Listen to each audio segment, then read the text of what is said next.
Hello friends, and welcome to Gardening with Creekside. Today I have a very special guest. Our oldest daughter Emily is going to be joining us today because we are going to have some fun in the shade. We are chasing the shade. We are going to be planting some gorgeous heart-to-heart Caladium Corms. Two of these are going to be new introductions for next year. So Proven Winners was kind enough to send us these so that we can grow them from the corms themselves and have them in the garden this year, test them out. And so I'm gonna teach Emily all about corms and how to plant Caladium Corms. So really fun. And then Emily is holding a gorgeous variegated dwarf gardenia that a sweet friend slash customer, Miss Kathy, brought me yesterday. So we're gonna plant that in an AquaPot. Emily knows all about AquaPots and how they work. So we're just gonna have some fun together in the garden today. Yes. So stay tuned because it is the end of June. July is knocking on the door. It is the perfect time for caladiums and gardenias. And so we're just gonna have some fun together. Yep. All right, my friends. So Emily and I are getting all of our supplies set up. We have got the, what do we always plant with? Biotone. Biotone starter fertilizer. Do you use that only on shrubs, Emily? No, we use it on everything. Everything. That's right. It makes a huge difference because Biotone does what? I'm thinking yes, no. But what is it for? Like the roots. That's right. It is the roots. So she didn't know she was gonna get. She thought she was. I'm a little zoned out. That's okay. She thought she was done for school for right now. So Biotone is for strong, healthy roots, right? Because if you have happy roots, you have happy plants. Happy plants, that is right. So we have that. And then of course our Proven Winners potting soil. So we're going to use this on both the caladiums and the gardenia. So first things first, we have got our containers here. We have got 3 ceramic containers. You really can plant corms in the Caladium Corms, just about anything. You can use the ceramic pots. You can put them in hay racks, like we've got gorgeous ones back here in a hay rack, a window box. You can put them in the ground. You can put them in anything, okay? Now, do you know the temperature that you want the soil to be at, like at a minimum? What's the coolest? Okay, so caladiums will not grow if it's colder than 50 degrees, okay? We're past that. We're not going to have to worry about that. We're not going to have to worry about that. That's why we're planting them at the end of June. July is because they love the heat, the humidity, and they're going to grow super fast. And so there you go. So we're going to fill up all of our pots with some great quality potting soil. And I'm using containers because I find it a little bit easier to do. And plus, I've got lots of spots in my garden already filled. And so this way I can move them kind of wherever I want once they have sprouted and are happy. So you get the bigger pot, so we're going to put more in yours. We're not going to fill it all the way up to the top because we want the Caladium Corms to be about 2 inches below the surface of the soil. So I intentionally didn't fill it all the way up. Now, what we're going to do is I'm just going to sprinkle, if you don't mind. Biotone in yours. A little biotone there. A little biotone there. All right, there we go. Zhuzh. There we go. Now, here we have 3 different kinds of Caladium Corms. Like I said, 2 of them are going to be new introductions for next year. So I was super excited that our friends at Proven Winners and the Classic Caladiums, because all of our the heart-to-heart caladiums come from Classic Caladiums in the state of hot Florida. There you go. So Classic Caladiums is in Florida. That is where all the Caladium Corms are grown for the Heart to Heart series in Proven Winners. So we've got 2 new introductions. And so because we have just 3 pots today, we're only going to plant 1 variety per pot, okay? So the first one is, can I have this one? Because this is my favorite dessert. Okay. Do you know what my favorite dessert is?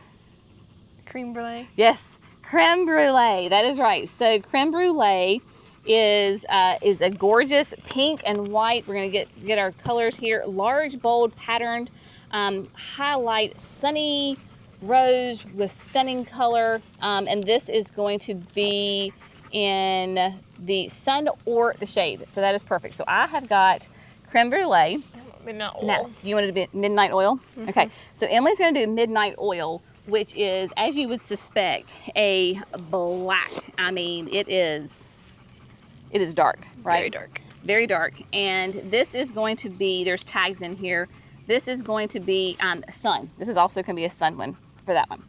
And then our friends at Proven Winners sent us some ones that are already out on the market. And I do not have this one because if you follow Creekside, then you know that we have like a whole greenhouse full of gorgeous, sprouted, ready to plant caladiums. And so I did not have this one, so they sent me Flatter Me. And Flatter Me reminds me of like watermelon, doesn't it? Mm-hmm. Yeah. So green edging, a little bit of white, and then that red in the center. And this can be sun or shade as well. So we will put that one in the white pot. Okay, so you've already opened up yours. Now, we call these Caladium Corms. They're not bulbs, they're not tubers.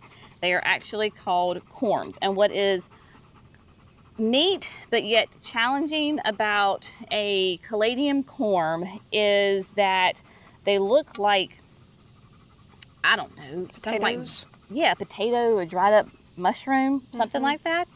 So this is like the back side, right? So it's nice and brown, but if you flip it over, you'll notice that they will have the white painted on it.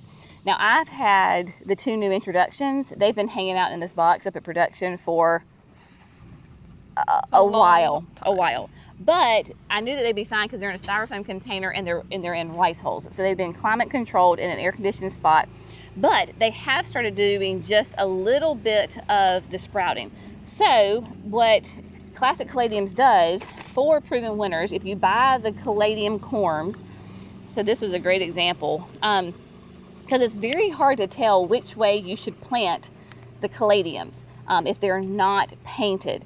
And so when you look at them, like for example, if this were not painted, I would have no clue which side is up, you know? And so if you buy the Heart to Heart Caladium Corms, you'll have one side that's painted. The white goes up, okay? And then also what they do is all of these have been de-eyed. Talking about potatoes. Yeah. So de-eyed means that they take out some of what's going to be the little sprouts, so only the strongest stems will be there. So that's really cool. So what we're going to do is, you've got yours. You've got a really big pot. Well, I mean, not a really big pot. You have the biggest pot. So you can plant definitely all of yours. So what we're going to do is we're going to, you can just lay yours on the top of the soil because yours is nice and down low. And so you're going to do the white side up and you're going to evenly space them in the pot. Perfect. It's really hard. So we're just going to go in there and like snuggle them in. My pots are a little bit smaller than Emily's. And so I'm going to also maybe not plant all of mine in here, but I am going to evenly space them out. And then I'm going to snuggle mine a little bit deeper than what Emily has to. And then we'll top off. So when you have your Caladium Corms and caladiums in general, like we were talking about, they stop growing if it's below 50 degrees. And so in the springtime, that's what makes doing this challenging, is because it can take forever for them to sprout. Because not only does the temperature have to be 50 degrees, but your water has to be 50 degrees or warmer. And our water comes from a well, right? Yep. And here, go ahead, since you're Speedy Gonzalez, go ahead and do those for me too, please. And so if you use cold water, then that sets it back as well. So this is why, even though I've had the corms for quite a while now, I was waiting until it got nice and toasty so I can just leave them outside and not have to worry about it. So I'm going to stick the tag in there so we don't forget what they are. And then I'm going to go ahead and open up this one and add those guys in there. So also, I do have some more of these corms, but maybe don't tell your daddy like right this second. But I ordered some new terracotta pots last night. And so they're supposed to arrive next week. And so I'll plant the rest of these in that pot. I'm sure he'll be thrilled. He will. He'll be thrilled. So if you'll go ahead and stick one of those tags in the pot and then stick the rest of the tags in there so that way we don't forget who is who. Because otherwise we'll have mystery plants. All right, so now that we've done that and you've got your tag in yours, we're gonna come back and we're gonna top off. We're still gonna leave a little bit of a lip so that way when we water, it doesn't overflow. So really about 1.5 to 2 inches below the surface of the soil. That's probably good. You don't want to plant them too deep, otherwise they'll take even longer to sprout. So we're just going to break up any of the clumps. Get them in there. So all we have to do at this point is we're going to get the hose length out. We're going to water them really, really well. And we're going to probably just set them up right here on the concrete behind us. That way I don't forget to water them if it doesn't rain. But you want your soil to be moist, not soaking wet. So we'll water them in really good today. And then maybe in 2 or 3 days, if it doesn't rain, we'll come back and just water them real lightly again. And then you just sit there and wait. So, but it could take anywhere from like 2 to 3 weeks for them to sprout. With it being as warm as it is, it may not take that long.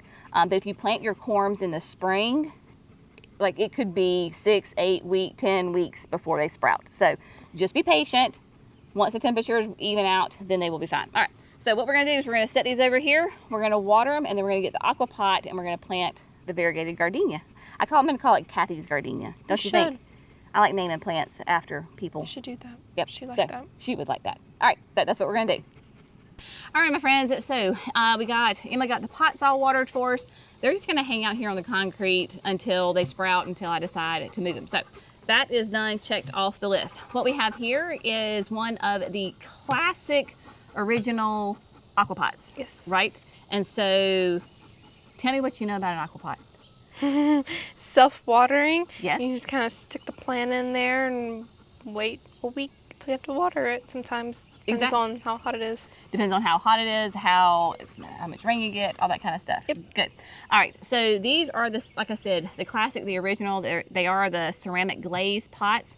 It was a collaboration between Michael Carr, who does the pottery, and then who did the AquaPot creation. Proven winners. Proven Winners is the marketing company, but who created the one, the only Mr. Blah, blah, blah from Mackinac? You remember?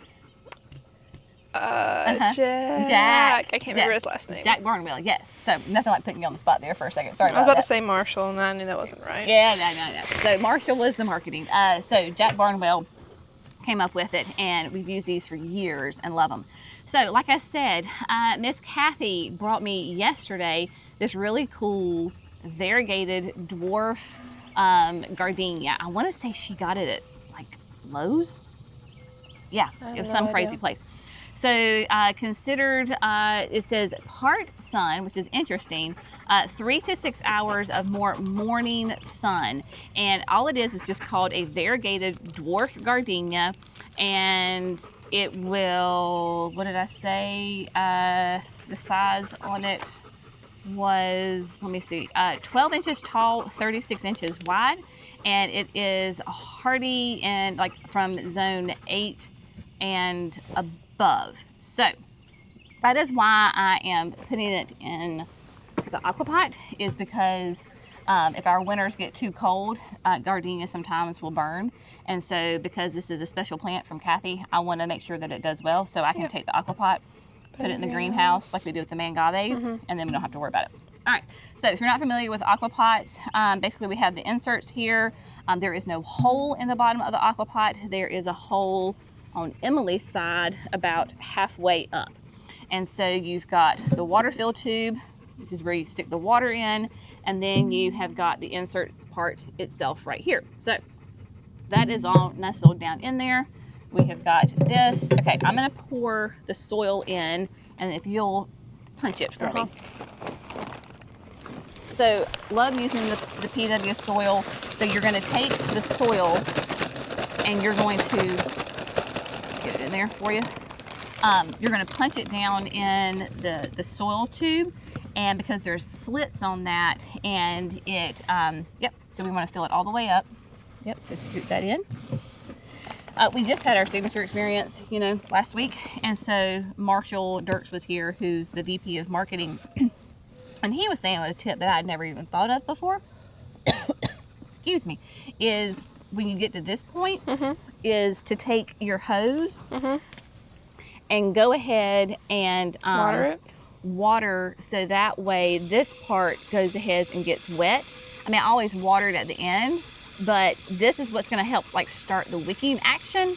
And so if you get that soil in the soil tube nice and damp, then that helps create the wicking part faster. So I never thought about that. So we're just going to put some water in there. This is my first time doing this, so I mean, it is a little toasty outside, so anything we can do to help is always better, right?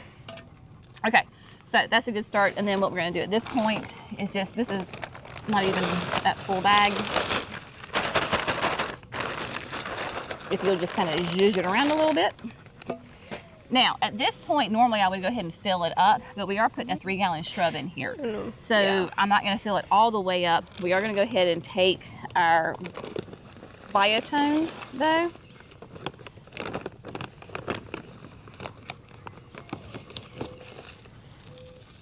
If you'll zhuzh that for me.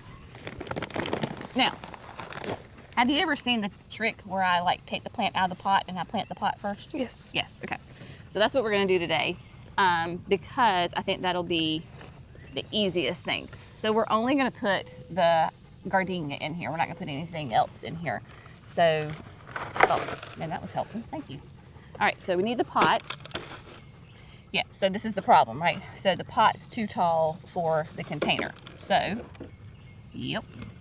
So Emly's gonna pull back as much soil as we possibly can. Basically, it's gonna be on the disc. Yep. So we're gonna be right at it, which is fine. So if you hold this, then I will, this is nice having extra hands. So then I'm gonna go ahead and get the soil, and we're gonna pack it all the way around and get it in there nice and tight. I like to do this when I either have a very, and I'm just gonna put it in the pot right now, and then we'll take it out.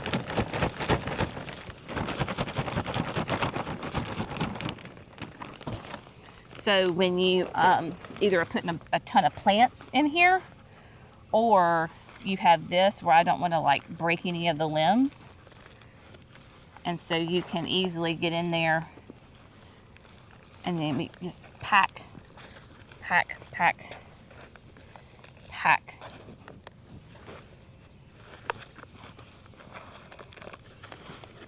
think we probably need some more.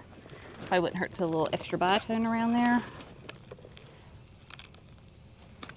Because we definitely want lots of beautiful, happy roots that got the gardenia. Because while gardenias are my absolute favorite flower, like that is my #1 flower for sure, it's not always my favorite plant to grow because they can be very finicky. If you give them too much water, they turn yellow. You don't give them enough water, they turn yellow. In the wintertime, if they're in a spot that's exposed to a lot of cold air, then they burn. Like it can burn all the way back, and that is what we don't want. So this AquaPot should be the perfect solution for this, because it'll be kind of that perfect amount of water as we're going in there. I think that's probably good, Em. Yeah. So we're going to pack this really tight around, because the idea is we're going to slip this out. Yep.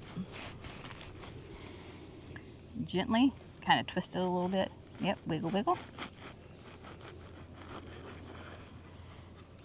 Beautiful. Perfect. So now what we're going to do is, I think my Hori, can you reach my Hori? Good, thank you. So over here on this side, I'm going to break.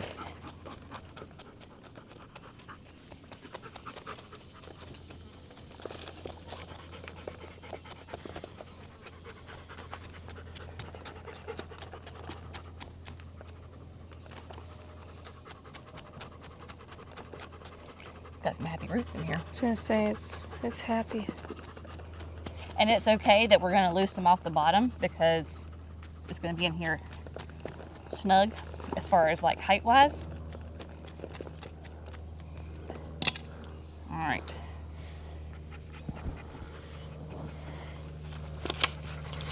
There we go.